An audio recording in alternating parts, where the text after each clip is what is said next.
talk about how ridiculous it is that we have been brainwashed out of following our hearts because we are taught to believe that it is dangerous and that the safe thing to do is to use our logical minds. And yet, when I look back on all of my most costly decisions, the things that panned out the worst for me, and when I think about all of the things that I didn't do that I ended up regretting not doing, my heart wasn't to blame for any of that. It was my fear based mind. And when I work with my clients and we look at the choices that they're making in their business that are causing misalignment and stress and anxiety and a lack of results, it is never the heart's fault. It is the head's fault because the head essentially says, what am I supposed to do?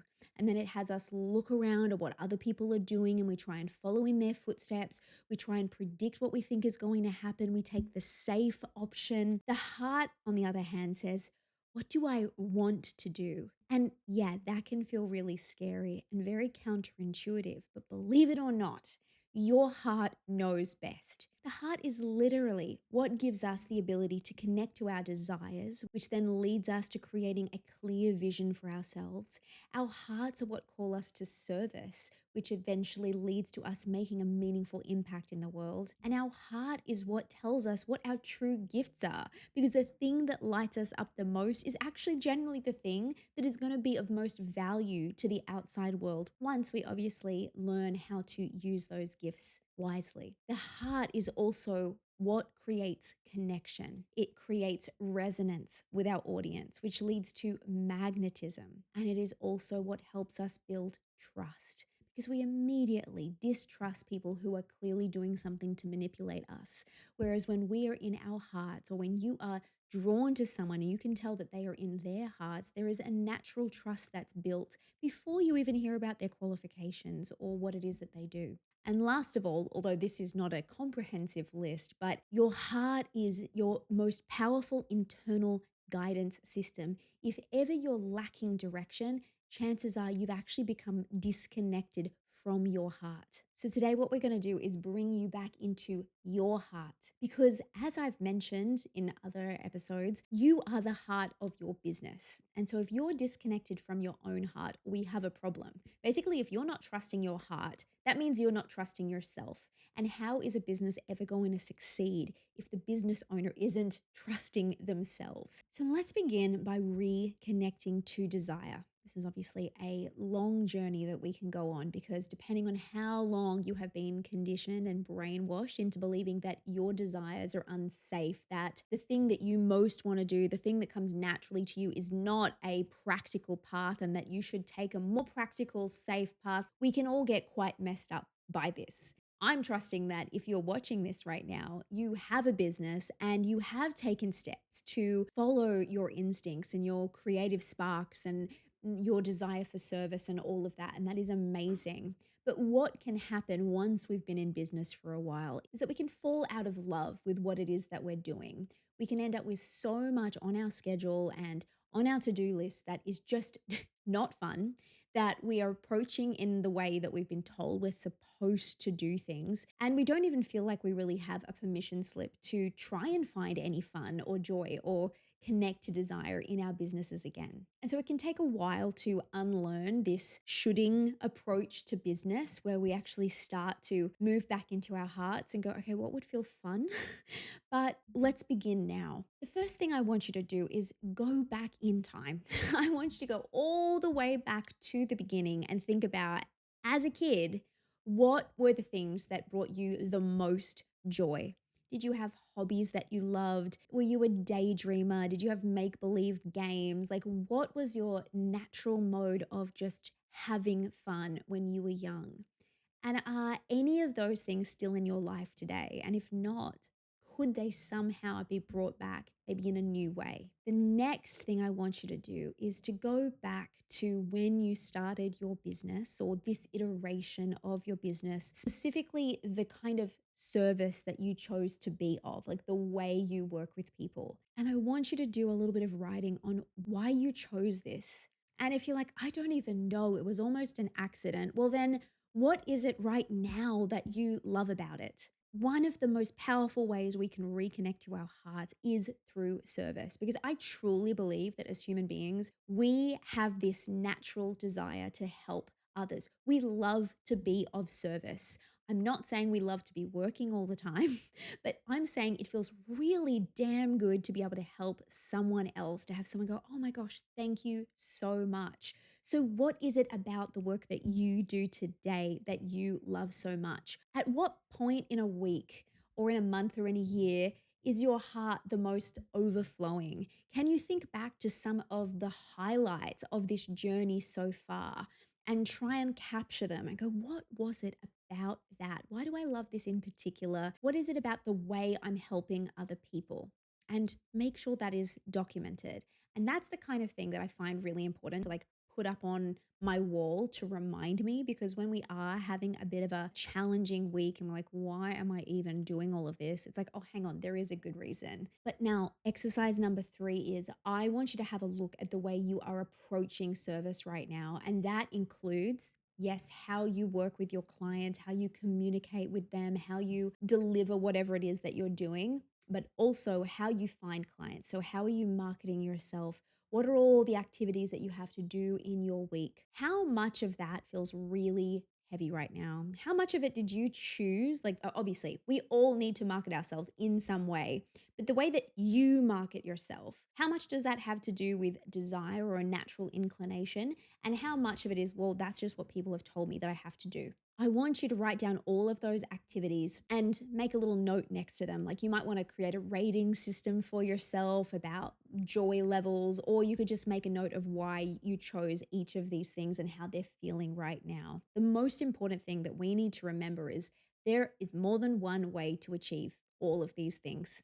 So if your marketing, your approach to marketing right now is feeling really heavy and feels like it has you in your weaknesses instead of leveraging your strengths, that can be changed. We can find another way. Yes, sometimes we just need to develop skills. Like we're not naturally good at everything, of course. But there are absolutely platforms and mediums and tactics that are going to better suit one person than the next person. And moving forward, if you're going to embrace this inside out approach to creation, then you are going to have to get really familiar with how you naturally operate, what your strengths are, where you struggle, where you have the most doubt, so that we can build a plan that actually leverages who you are. Because that is not only going to feel so much better to you, but you are going to be better at doing it as well. It is going to amplify your magnetism. It's going to increase your results. It's going to reduce the friction. It's just a win, win, win, win, win all round. And yet, most people out there are just marketing the way they've been told to market themselves and absolutely hate it. So, of course, they're not feeling magnetic. Of course, they're not attracting the right kind of attention. Of course, their brands are forgettable. It's wild that no one is really making this connection. They're like, oh, maybe what comes naturally to me, maybe what feels really good to me is actually the best thing that I could do with my time. On this note of self awareness, I have to say that using systems like human design, which is one of the ones that I use, has been one of the most powerful ways for me to accelerate the process of firstly figuring out how I naturally operate and what works well for me, my own strengths, and understanding the nuances of the way I tick. But when I'm working with clients, if I know their human design from the very beginning, it fast tracks a good at least 3 months of getting to know them. And I can immediately start to see why they've been struggling with the approach that they've been taking and what would allow them to start operating in a more aligned way that just feels very flowy and fun. I'll include a link where you can go get a free human design chart if you want to go down that rabbit hole yourself. But also, if you want to get a human design reading, I will include a special little code for you to book one with me. And I would love to nerd out on that with you and help you start to better understand how you can operate in a way that does feel good while also leveraging your strengths, your gifts, and your natural magnetism. The next thing we need to talk about is your heart as the connection creator. So, I went through a journey when I first became self employed, specifically when I started course creation and I took Amy Porterfield's Digital Course Academy, and I was going on this new journey and I didn't know what I was doing. And I remember just leaning so heavily on her templates and her paint by numbers approach that was designed to get us out of our heads and stop overthinking, which is all wonderful. But one of the biggest issues that I found is that as I was filling in the blanks of these email templates, I was cutting myself off from my own heart. I was only living in my head because naturally these prompts are saying, okay, well, then now you need to say this thing and now you need to say this thing. So instead of dropping into my body and going, what needs to be said right now about this particular topic, I was like, okay, do, do, do, do, do, do, do. And funnily enough, I was already a professional copywriter. Writing was one of my strongest skill sets. And yet, because I didn't trust myself, because I was so scared about doing this new thing, I cut myself off from my heart. I cut myself off from my natural gifts. And I just was the good little robot student. Now, my example may be an extreme one. Maybe you're not using templates and fill in the blank approaches, but when you think about your approach to creation, so sitting down to create a piece of content or any piece of communication for your brand, like it could just be emailing a client or developing some sort of document that helps onboard new clients, how much of your process is dedicated to you connecting to your heart and what actually needs to be said right now? How often do you go, oh, okay, how do I want the person on the receiving end of this content to feel when they come into contact with it? This is one of the most important steps that I added into my own creative process a few years back. I mean, I'd been dabbling with it for many years, but now I've realized this is not some optional extra. This has to be one of the first steps that I take. And the things that I have found to be true is that the more I open up my heart and share from that place in my content, the stronger a reaction that I get from my audience or whoever's consuming that content. And so this is going to be less of an exercise and more of a challenge, more of an experiment. Is there a piece of content or communication that you know that you're going to need to create in the next week or so? Can you change your approach to that by making sure that you first set aside at least 5 minutes to get quiet, to get still, and to tune into your heart? And then think about the person you want to be receiving this. What can I share with them that is going to be of the highest service? How do I want them to feel? What is the vibe that I want this email or video or whatever it is to really convey? Then move into the next steps of your creative process and just see what happens. Do you notice that you get a different kind of response than how you have previously? Was it a positive one? If so, can you run this experiment again? Would you consider adding this into your process ongoing? The way we go about this is obviously going to be different for everyone. My creative process and the way I get into my heart and the exercises I do is one thing. Yours could look completely different. But what I know is that as long as we are cutting ourselves off from our hearts and our bodies, we are missing out on all of our greatest gifts. Sure, the mind can be a great gift, but I find that the mind without the heart, without our internal guidance system, can really lose the plot very quickly. And the biggest thing is, it might be able to help you write something that sounds polished, sounds intelligent, and might look kind of cool, but there is a lack of feeling in it. Your feeling and the person who's receiving it, they are not going to feel the same level of connection with you.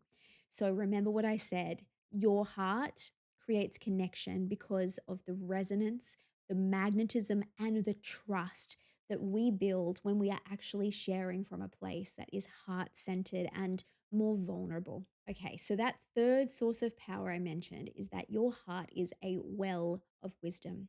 We have all been gaslit into believing that our minds are what is reliable in terms of strategy and direction and logic, and that our minds are what are going to keep us safe. But there is a major issue here that not enough people know or talk about. Our minds are all about looking backwards.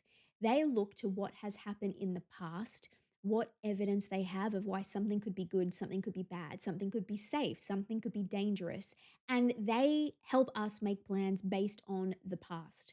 And so, if all we ever do is look backwards, what do you think is going to happen? Well, we are going to avoid anything that didn't work well for us in the past, assuming that it is dangerous, even though there's probably so much more nuance to why it didn't go well. And we are going to keep following in our own footsteps or in other people's footsteps. We are never going to innovate. Because the thing is, for us to create anything new, we need to be able to look forwards and bring something new into creation, something that hasn't been proven. And to our minds, anything that hasn't been proven isn't safe. So, our minds are going to be the number one reason we stay on a hamster wheel, keeping doing the same thing over and over again and expecting a different result. Our hearts, however, guide us in a very different way. Our hearts don't think binary, it's either good or it's bad, it's right or it's wrong. Our hearts guide us toward what feels good for us, what actually feels safe in our bodies, what feels expansive, what feels exciting and joy filled. And our hearts tend to contract and tell us when something isn't good for us, whether it's how someone is treating us, whether it feels like we're going to get a dodgy end of a deal, whether something is unsafe. Our hearts are actually incredibly reliable as inner compasses. But they are not going to tell you, oh, this is the right path to take. What a heart does instead is sees that there are so many options and it's a much more subtle guidance system. It's going to go, well, this one feels like this, and this one feels like this, and this one feels like that. And then you're going to need to step into the unknown and trust that there is no perfect path for you. There is just the path that feels good right now. And you will continue to have to make choices along that path. And as long as you keep going into your heart, it will continue to guide you in a way that is actually for your highest good. But again, this is so counterintuitive to what we've been taught because we're taught to find the one path that is right for us, and that is that. But that is just not how life works. This is where I also recommend human design in terms of better understanding your own internal guidance system. There's a thing in human design called authority, and that is really about our ability to make decisions from an aligned place. And there are only a certain number of authority types in human design. There's emotional authority, splenic authority, there's self authority, sacral authority, lunar authority. But the number one thing that human design really talks about is the fact that our minds are never the ones that are meant to make the decision. Our minds can absolutely receive ideas and they can process information. We can look at data and we can do a lot with our minds. They're like little computers or calculators. But all it's going to do is calculate for you. It'll be like, well, this plus this equals this. That is not going to say, well, this is right or this is wrong. It's just, it is what it is.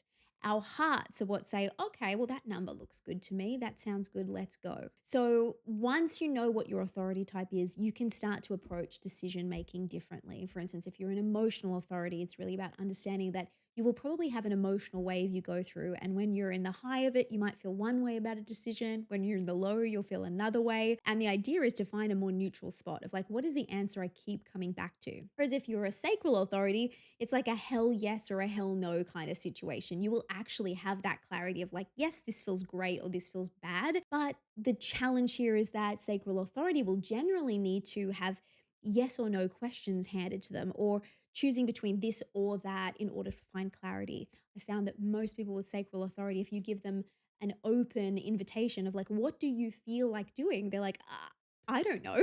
And that can create a lot of overwhelm and confusion. So again, self-awareness here is so important because yes, we all have hearts that are designed to be inner guidance systems, but we are all built differently. We're going to learn to read those signals in our own way, and then they become our greatest assets.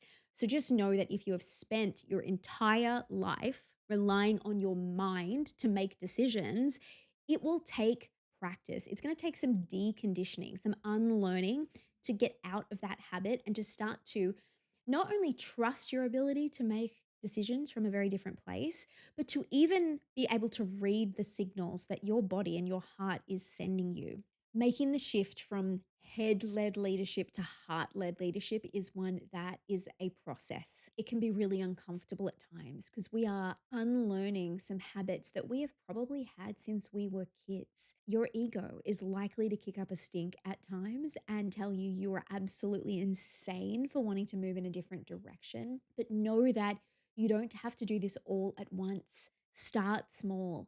I want you to start by just looking for these tiny little opportunities to give your heart the chance to lead. For instance, when you sit down to write that email, send a text message to a client, every single time you do these things and you give the heart the opportunity to lead, it's like a muscle. It's going to grow stronger, and your mind will slowly learn that this is a safe thing to do because every time you gather evidence of the heart actually doing right by you, like you send the email that was written from the heart and then you get feedback that is positive.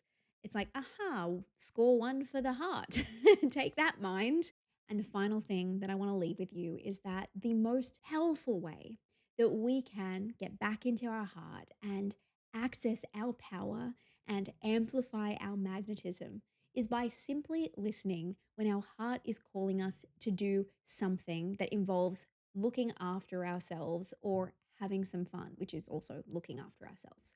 If you get this urge to take a nap, to put on some music and have a dance break, to go do some coloring in, or to go out in nature, well, our minds might be like, oh no, this is sabotage, this is procrastination, this is distraction, this is going to compromise our potential success. Your heart actually knows what's best. You need to fill yourself back up if you are going to be able to overflow into your business. If you want your marketing to be the most impactful, if you want your clients to be blown away by the experience of working with you, then you need to be looking after yourself, and your heart knows what you need. The problem is we have just not got enough practice at listening to it and learning from it and realizing, oh, when I look after myself, more success follows, more abundance follows. So, in this week ahead, I want you to run one more experiment. And that is, what if the next time you get an urge to take some sort of break or to do something fun, you actually just let yourself do it and ditch these stories of how it could get in the way of what you need to be doing? What if you taking that break, that time out, is the very thing that you need to find more clarity, to get more energy, to have more joy, to get the creative download? Spend more time doing what feels good, and your business will only benefit from it. I promise you. Enjoy your homework or fun work, I guess we should call it. And I will see you on the next one, which will be our very final lesson. Bye for now.